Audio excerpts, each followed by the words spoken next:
ካንሰር እነኛ አልትራ ፕሮሰስድ የሆኑ ምግቦች አልትራ ፕሮሰስድ የሆኑ ሪፋይንድ ሆነዋል አይደለም እነኚህ የደቀቁ የታኘኩ ስኳሮች በእንበላበት ጊዜ የካንሰር ሴሎች በጣም ይወዱታል በጣም።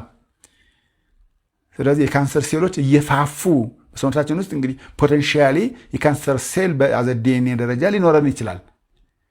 ግን የዲኤንኤው ሁኔታ ፖቴንሻሊ ዝም እንደ እድል እንዳጋጣሚ ሆኖ ይቀመጥ እንጂ ግን ፋፍቶ እድሉን አግኝቶ እንደ ካንሰር እንዲሆን የምንፈቅድለት ጂኖታይፕ አለ። ገዛ ወደ ፊኖታይፕ ኤክስፕረስ የሚያደርገው ካንሰሩ ሴሉ ከፖቴንሻል ከመሆን ይልቁንስ ወደ ካንሰር የመሆን እድል የሚመጣበት ምክንያት ኤንቫይሮንመንቱን ያመቻቸነው እኛ ነን።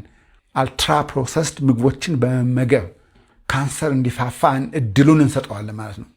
ዲኤንኤ ጥይቱን ያቀባብላል እንዲተኮስ ጥይቱን ትሪገሩን በማድረግ በመሳብ እንዲተኮስ የምናደርገው ማነው መሰላችሁ? ኤንቫይሮንመንቱ እኛ ነን። ስለዚህ እንደተቀባበለ ዝም ብሎ ጥይቱ ሽጉጡ መሳሪያው ሊቀመጥ ይችላል እኮ ፖቴንሻል ማለት ያ ነው።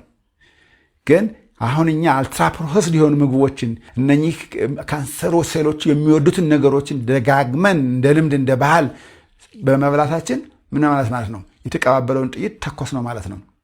ዲኤንኤ ምን ያደርጋል? ሎድስ the gun. Who pulls the trigger? Our environment ስላችሁ አበላላችን our lifestyle will pull the trigger. የተቀባበለውን መሳሪያ ይስባል። ስለዚህ ተተኮሰ ማለት ሲተኮስ ካንሰር መውጣት ማለት ነው። ኤክስፕረስ ማድረግ መቻሉ ማለት ነው። ፊኖታይፕ መሆኑ ከጂኖታይፕ ወደ ፊኖታይፕ እየመጣ ማለት ነው። ይህ ሁሉ መንስኤው ምንድነው? መቀነስ፣ አስፈላጊ የሆኑ ምግቦችን ማውጣት፣ መቀነስ በፕሮሰሲንግ ጊዜ